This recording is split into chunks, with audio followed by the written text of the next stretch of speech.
Hello, Pastor Bible Owned family. I hope you all are doing fantastic. Thank you for watching. And today I have invited two people. Before we go forward, can you please introduce yourselves about your college journey and about your career here in the University of Houston at the Department of Technology? Hi, I'm Dr. Sharon Green. I'm the Director of Career Services for the University of Houston College of Technology. I'm a native Houstonian. I grew up in the Houston area and went to public schools here.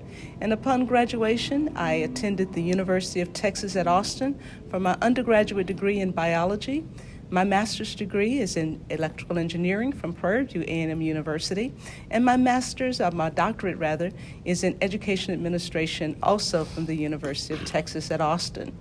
Professionally, I have worked in a serology lab at a hospital. I've been a teacher for gifted students in the middle schools, and then I began a corporate career with engineering with Motorola for many years, and then later with BP. I've also worked for Hewitt Associates. I've been independent consultant, and now I'm enjoying being at the University of Houston, helping students in their career journey. Thank you so much. Hi, this is Dr. Mequanint Moges. I'm an instructional professor, computer engineering technology. I went to school, my first degree is from University of Addis Ababa, Ethiopia, and my master's is from University of New South Wales, Australia, and my PhD in electrical and computer engineering from State University of New York. I joined the University of Houston in 2005. Now it's my 17 years of service of teaching. Before going forward, I would like to know what success means to you personally. What is success? How would you define success? So success for me when I think in terms of college students is, first of all, being able to identify how you want to show up in the world. What are those things that you want to do with your life, and college being able to help you get there. I also think in terms of it's not just for you, but how are you going to be able to be of value to others in the society in which you live. And so success for me is identifying what those skills are and using them effectively for the benefit of yourself, your family, as well as the larger society. Great. And for you, Dr. Mequanint? Yes, success is a very good question. Dr. Green said it's knowing about yourself. It's about passion. And then one of the things that I can do to know about your passion and serve your community and make sure that we have a better planet is to go and find out at school who you are. And that's one way of doing this is going to college and really know who you are, because experts at college help you improve about your skills, knowing about who you are. And this is a major part of what we need to do. We never stop learning. I do learn a lot every day, so we should do that. You're telling me about your personal story. Can you please tell us that again? Okay, sure. When I was in school, when I was in elementary school, middle school, and high school, I was an excellent student. I was president of the student council. I finished top 10 in my high school. I was over this and over that, and life was good. And I received a 4-year scholarship to the University of Texas at Austin. And I just hit that brick wall. I didn't have good study skills. I was intimidated. Just to give you an example, the first time I went to a chemistry lab, I was, feeling good because I had read the pre-lab and all of that kind of thing. But I was in school with students who had actually done that lab in high school. And so I felt like I'm already behind the 8 ball, just even coming out the chute. And so I didn't perform well. I was so ashamed and embarrassed about what was happening in my life that I even stopped going to classes. Talk about not making any sense. I'm doing poorly, so let's stop going to class. How much sense did that make? But I was able to talk with my parents about the situation, and they were just encouraging me not to quit, not to give up. And it never really occurred to me to stop, no matter how bad I was doing, that I understood that I was there for a degree. It was just a matter of how was I going to do it, and that I was able to change my life. And I realized that I had to do some things differently. I had to study.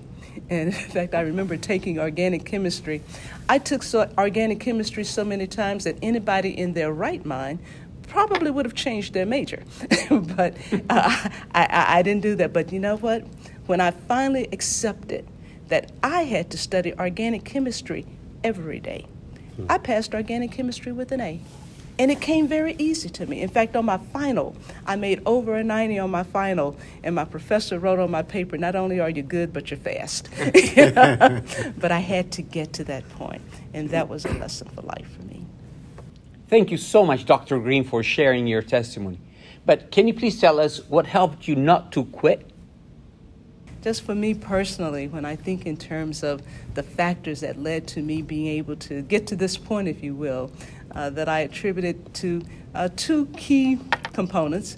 One's very much my parents, that both of my parents were educators, that they provided a stable home life, if you will.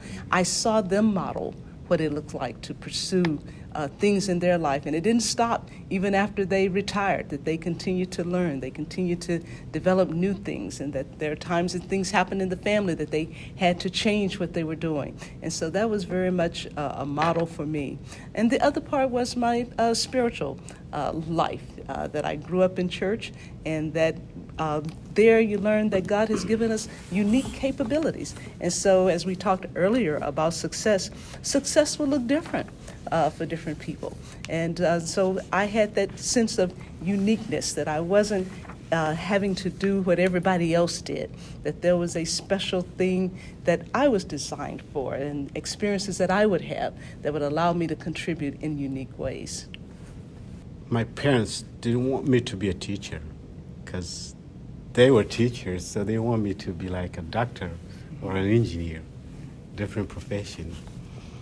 So when I joined my first year campus, if you're going to join the engineering program, you got to be top 10. Was in the first year of college. So there was argument between my mom and dad. My dad said, let him be on the social sciences, graduate in accounting or business. And mom said, no, he's going to be top 10. So he needs to be in the natural sciences. I was a technical school student, so I had background in technical skills. So I went to electrical engineering. But then the thing is, you know, when you do engineering, you feel like you're doing design. You go field, you're a field engineer, you get fly and then do a lot of designs. But then it took me 2 years to understand that I can't do this job. So I'm born to be a teacher, maybe. So I went back to academia.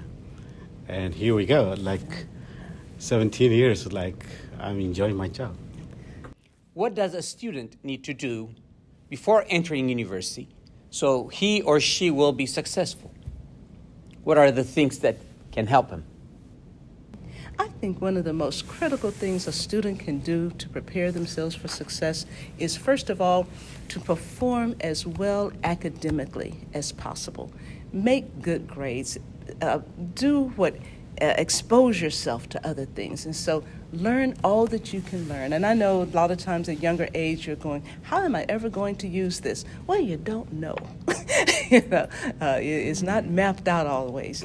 But the better foundation you have, the more options are open to you.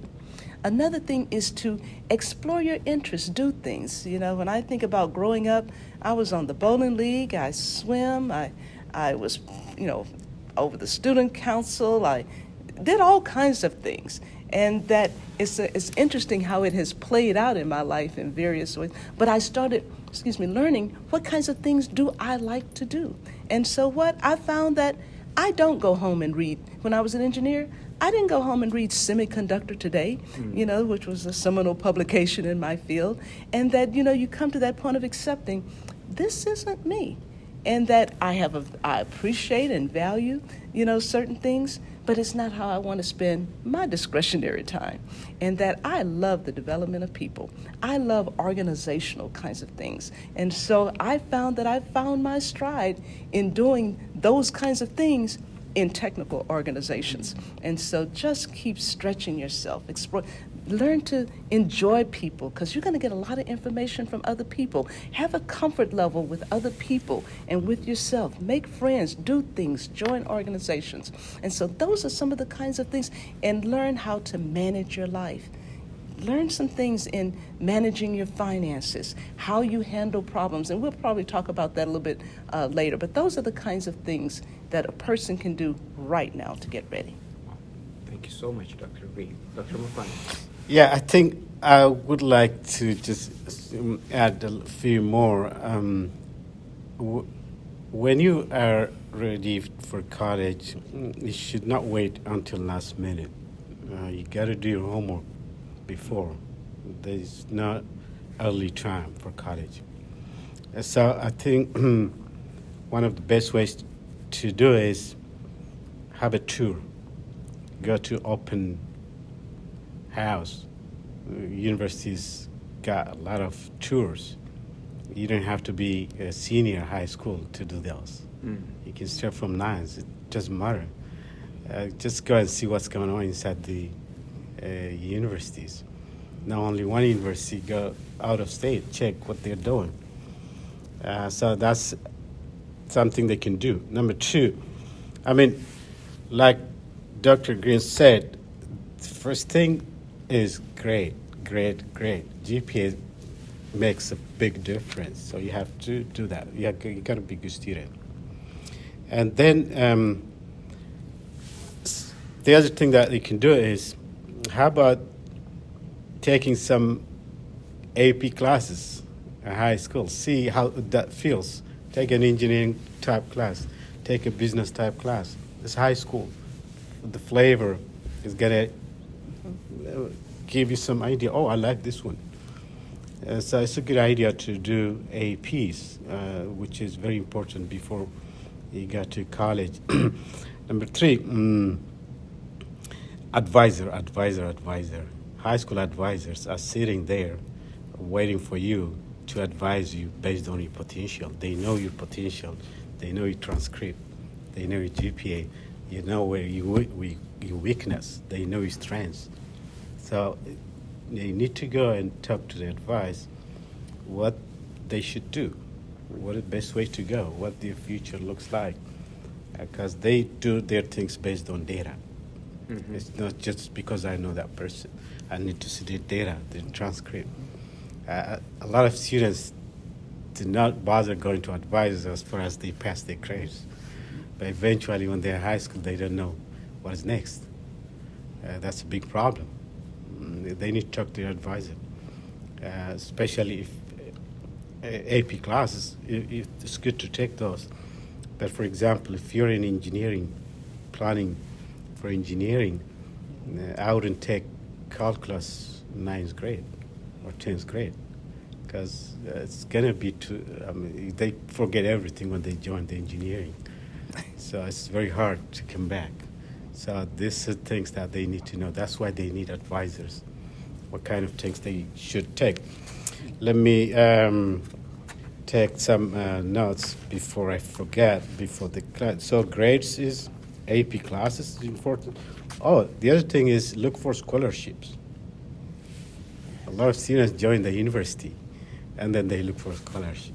You could do this at high school. And then how do you get those? There's a website, scholarship.com. You can go and see if they qualify for this. There's many ways to get those before college. That's not something they can do. The other thing is, it's good to work somewhere. Do some work and save some money. High school, do some work. Not only getting money, but also you'll be better in communications when you work. customer service. So a lot of parents, they don't want their kids to go and work something, but they don't see the value of the skills that you learn from communication with people. So that's something they can also do. If I could add something to what you said earlier, you were talking about taking different kinds of courses and seeing how you do that. It triggered a thought for me of learning how you best learn. One of the things when you get into college is that you will need to understand how to guide and direct your own learning process. And so to understand, for example, some people there are different learning styles, and that if you're the kind of person that needs to hear it, you might record something and play it back for yourself. I remember when I was a student, I couldn't stand for people to read to me. I was a good reader, and when we'd have the little reading circles and everybody takes a turn reading, it bothered me to hear kids stumbling over words. And so I always got in trouble because I'm reading ahead. I just couldn't handle that. And so understanding how you best learn, you may need to do some manipulatives. You may need to put Post-it notes different places, but understanding how you best learn. So that because you're going to be in control of your learning process. And so that is also very important. On the scholarship side, I just want to say, keep in mind that a whole bunch of little scholarships add up. and that when you do your homework early, you can start getting in position for a scholarship. You may not meet the qualification at that point, but because you've looked at it early, you can start lining up having what they need. Yeah. See what the qualifications are early on and be stroking in that direction so that when it's time, you've got the qualifications. When entering college or university, how can a student choose his major or her major? And also, can they change it? So first of all, in choosing a major, a student wants to look at several factors. By and large, I would say, what are those kinds of things the student enjoys doing? I did a research project prior to my dissertation, and what I found was that students could often tell you things that they enjoy doing. What they lack is the exposure to understand, so what can I do with that? And so that's the place that I encourage parents, other adults to come in to say, look and see, what does this student do well? Say, you do XYZ well. You might want to consider a career in blah, blah, blah, because you've had more exposure to what career opportunities there are. One of the things I used to love to do was at the end of a movie is to just stay there and watch not only the credits, but you see all of those jobs. What's a key grip? And that there are all these jobs associated with the movie industry. You may not be an actor or actress, but you want to be associated with that field. You may not be an athlete, but you might want to be a physical therapist. If someone says they like kids, the first thing someone says is be a teacher. But you know what? You might want to be a child advocate in the legal system. You might want to be a docent at a children's museum. You might want to have a home for unwed mothers. And so to think about these kinds of different things. What audiences you like, what environments you like to be in, what do you like to do, how do you want to contribute to society, and explore from there. I think it's good to plan. It's good to know at least the field. You don't have to be details, but at least do you want to be a doctor or an engineer, an accountant, a psychologist? So at least have that idea before you go into college. And then if you know your college of engineering, college of medicine, social sciences, architecture, and at least join the right college first. Right college. The problem is you moving from a college to a different college, then you are restarting. You're starting over. Whereas if you stay on the same college and move from one program to the other, at least you have credit. So you be delayed for graduation, but not bad as when you do from college to college. That's a start over. So what they need to do is at a high school, let's know your college minimum. I know very few students already know their programs and they go and graduate in 4 years.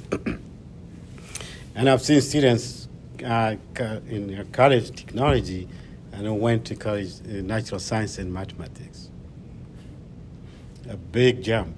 And then all the credits that you see here won't transfer to NSM, natural science and mathematics. So it's okay. I'm not opposing a major change, but you got to be careful. You got to be a minimum.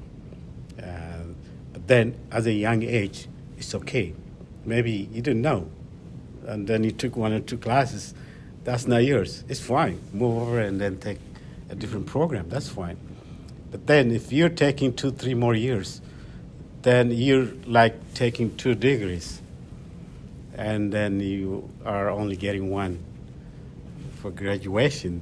So that's the planning. Planning is very important. Otherwise, yeah, they can do a major change. That's fine. Something else about the major is that, again, it's part of knowing yourself. So for example, if math just really isn't your thing, then sometimes a student, as they're looking at that degree program, to say, I know I'm not going to get to calculus 3, and that you may want to major in something related, but not something else. And so, so being honest, with yourself about, and there's a fine line between lacking confidence in yourself, to say, I could, that you can do this if you put the right amount of effort into it, et cetera, and just accepting this is not something I'm looking to do. And saying, what am I looking to do? But knowing that different majors will have different requirements. If you don't like to write, you might not want to be an English major.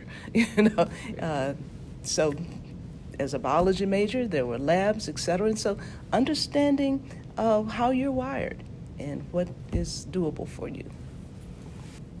You may have a good program, you may enjoy it, but somewhere it may be killed because you don't see the right professor, maybe, the right program, the right resource. So you may lose that game. And then that could be a reason for you to change your major. But that's not a problem. The problem was the environment, not you. So that's very important. That's why they need to go and see what is the resource, what is the success rate of this college, how do the professors care, and all these things, because that affects your program change. Right. I teach the first course, 1400 in engineering. My job is not only teaching the course, but also making sure the students don't change their program. You touched upon the role of, and this is another thing, you started talking about choosing the right school as well. That schools have different cultures and flavors, et cetera, and Prairie View is a small school, predominantly African American. University of Texas was a very large school, predominantly Caucasian, and that a student might excel in one environment and not the other. And so I always want to encourage students especially students that are in underrepresented groups. I want you to always feel like you can compete. I mentioned Dr. Fogarty earlier, and that was his key message to me. And Dr. Fogarty, by the way, was a white male, and he said when he took me to my first IEEE conference and had me presenting, and I couldn't believe some of the things I saw there. And he said, there are people here who are more stupid than you can imagine. He's saying there are people here more brilliant than you will ever be. He said, I want you to know that you can compete. And that's what I want students to feel like. No matter what environment you're in, you belong there if you want to be there, and to not let other things deter you. And so one of the, I get disturbed when I see students that are not part of some of the organizations because the majority of the members don't look like you. But you know what? They're getting information that you need. You need to be in there as well. I would like to ask a question. A student may not be happy where he or she is, then they drop out, or they want to quit. or they want to change, but in the middle they are struggling finding the right university or what. Then they hide from their friends. They feel unhappy. They feel depressed. Have you ever encountered like that with anyone, or you yourself too? I'll start. Truly, when I was struggling at the University of Texas, you just don't feel good about yourself. And say, I stopped going to class. That I knew I was doing bad. Since I used to say, why should I go to class and confirm that I'm doing bad? And I just, fortunately, I was just very goal-oriented, though. And I did have friends that I could talk with, but, and I just can't describe the deep hole. I'd go to church and everybody knew me as this good student, and they'd say, how's it going? And you lie. You go, fine. And you know that your world is just a black hole back there. But you can't, I just can't say enough, get the help that you need. I just started, first of all, going to class to see what is it that I need to. I went to see my professors. And in fact, years later, I had two students, high school students that I worked with when I worked at Motorola. So I always did programs to encourage students in technical fields. And these two young ladies I had known them in high school, and they had been superstars in high school, but they were doing poorly in college. And they were kind of joking about being in the pit, if you will. And I stopped them, and I said, we don't celebrate being in the pit. We figure out how to climb out of the pit.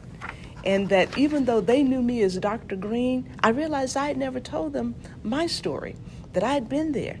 And that I started systematically saying, I said, the first thing I need you to do is go talk to your professors. Let them know that you don't mean to be a sluggard, that this is not your intent. You don't want to be doing poorly in their classes. Let them see who you are and just go see them. And a lot of times a professor will work with you to say there might be some extra things you can do. What are some key concepts? Look at it enough to know where are you getting stumped. I remember the head of the research group at Motorola one time told me, he said, I was a good student. He said, but I couldn't add a column of numbers. He said, I could add the numbers. He said, I didn't know where to draw that line. Something as simple as that. And that, but you've got to look at it enough to say, where do I stop understanding? What is it that I need? Because people are willing to help you. You've got to help them help you. You've got to confess that you've got something to be helped about, be humble enough to take their advice, and just know that you can climb out. It's a step-by-step process. You start from wherever you are, and I'd be courageous enough to go after the help that you need. Yeah, I think I would group those into two. This group that drops because they can do it. They have stress. They have friends, not good friends. They start relationships. They got homesick. So they drop. The GPA is not good. So they have no choice. If you don't have a GPA, and then you're out. So they have no choice, and they have no control. And they did that bad grade because of those issues. So this is one group. The other group is like, they are good, but they know school is not for them. They have an alternative. So they don't want to stay 4 years to do what they want to do. It's too late for them to wait 4 years because they know. So this group is a successful group. This is a group like a Facebook. They, many good stellars now, they drop out of college. Because when they sit on college and professor is teaching them, their brain is telling them, why I'm sitting here. I got things to do.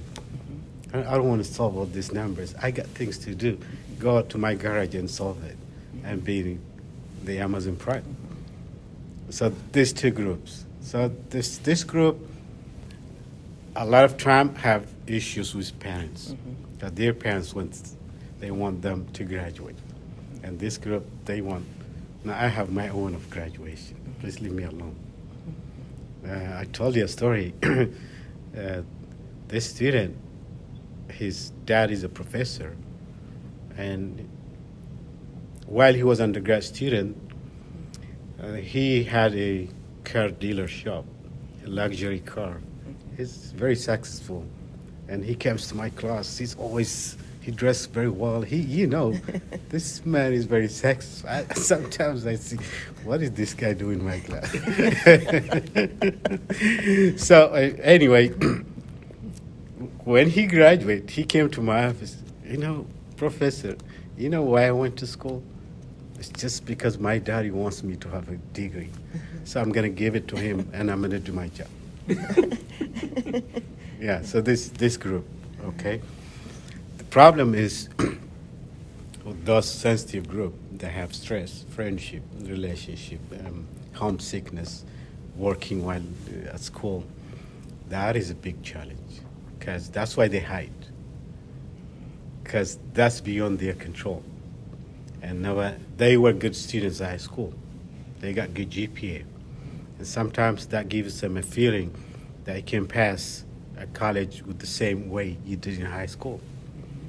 So that's why they continue their habits. And then when they see their grades, it's a completely different story. So that we need to teach them, yes, you can fail, but you should not fail forever. That's the reason why we need to support them and give them an alternative to be successful. It's okay. They fail once. What's the next step? We got to be very positive to help the kids, because eventually it's not going to help them to tell them, oh, you failed the exam, so what do you do now? It's not going to help them. Yes, if you fail, you're a human being. Sometimes we fail, but we learn from there. So yes, we need to identify those students before it's too late. It's very important.